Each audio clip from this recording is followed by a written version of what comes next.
এই যে Russell viper, যারা দেখেন না দেখে নেন, অনেকে হয়তো দেখি না আমরা রাসেল ভাইপার। এই সাপটা কি?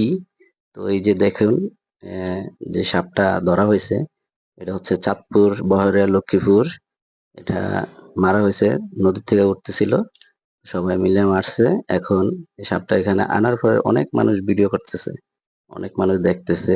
সাপ আগে পরে দেখে নাই, তো আজকে অনেকেই দেখতেছে, এই জন্য মানুষের ভিড় এখানে।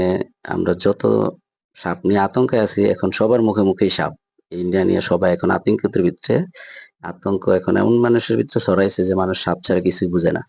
তো এই সাপ এখন মানুষের মাঝে এমন ভাবে ছড়াইছে, মানুষ শুধু সাপ সাপই করে, এতদিন দেখে নাই। এই যে দেখেন রাসেল ভাইপার, যে সাপ নিয়ে মানুষ চিন্তিত, আতঙ্কিত বা অনেক আতঙ্ক আছে।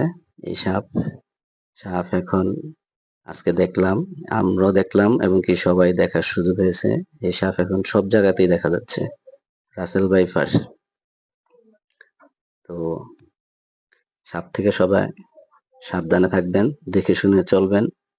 রাতে, বিকালে, দিন ও দুপুরে যে যেখানেই যান, দেখে শুনে চলবেন।